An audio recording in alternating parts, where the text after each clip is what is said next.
Hello, ഇത് ഞങ്ങളുടെ ഒരു കൊച്ചു ന്യൂ ഇയർ പാർട്ടിയാണ്. 2025 കഴിയാൻ മണിക്കൂറുകൾ മാത്രം ബാക്കിയുള്ളപ്പോൾ ഞങ്ങൾ 2026 വരവേൽക്കാനായിട്ട് കൂട്ടുവാതുക്കൽ പാലത്തിലോട്ട് പോവുകയാണ്. ഞങ്ങൾ ഫാമിലിയിൽ കുറച്ച് പേരുണ്ടായിരുന്നു. ഞങ്ങളെല്ലാവരും കൂടെ വണ്ടിയെടുത്ത് പാലത്തിൻ്റെ അടുക്കലോട്ട് പോയി. ഏറ്റവും അടുത്തത് അതാണ്, അതുകൊണ്ടാണ് നമ്മൾ അവിടെ പോയത്. വലിയ പ്ലാനിങ്ങോടൊക്കെയാണ് പോയത്. DJ പൊളിക്കാം, തകർക്കാം എന്തൊക്കെയോ പറഞ്ഞു പോയി. പക്ഷേ അവിടെ ചെന്നപ്പോഴത്തേക്ക് DJ എല്ലാം കഴിഞ്ഞു പോയി. കാരണം മൈക്ക് അലൗഡ് അല്ലല്ലോ, 10 മണി വരെയല്ലേ ഉള്ളൂ. പക്ഷേ നമ്മളത് ഓർക്കണമായിരുന്നു, നമ്മുടെ തെറ്റ് നമ്മൾ ഓർത്തില്ല.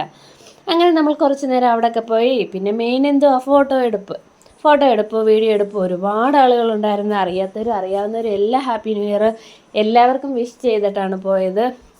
അങ്ങനെ നമ്മൾ കുറച്ച് നേരം അവിടെ നിന്ന് ഫോട്ടോസൊക്കെ എടുത്ത് വീഡിയോസൊക്കെ എടുത്ത് കുറേ നേരം അവിടെ സ്പെൻഡ് ചെയ്ത് അത് കഴിഞ്ഞിട്ട് ഞങ്ങൾ നേരെ അഴീക്കൽ ബീച്ചിലോട്ട് പോയി. കാരണം ഇവിടെ കാണാനെങ്ങും അധികമൊന്നുമില്ല.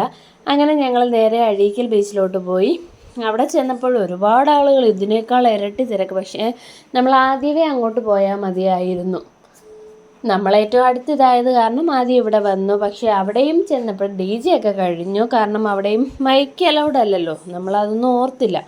അങ്ങനെ അവിടെ ചെന്ന്, എന്നാലും കുഴപ്പമില്ല, നല്ല സന്തോഷത്തോടെ തന്നെ നമ്മൾ പുതിയ വർഷത്തെ വരവേറ്റു.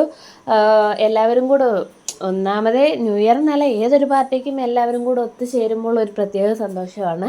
അത് ന്യൂ ഇയറിനായപ്പോൾ ഒന്നും കൂടെ പൊളിച്ചു. അങ്ങനെ ഞങ്ങളെല്ലാവരും കൂടെ അവിടെ പോയി സ്പീക്കറൊക്കെ കൊണ്ടാണ് പോയത്. വണ്ടിയിലും പാട്ടിട്ടുകൊണ്ട് പോയി. പിന്നെ അല്ലാതെ അവിടെ ഇരുന്ന് ഞങ്ങൾ തന്നെ പാട്ടിട്ട് ഞങ്ങൾ തന്നെ എൻജോയ് ചെയ്തു.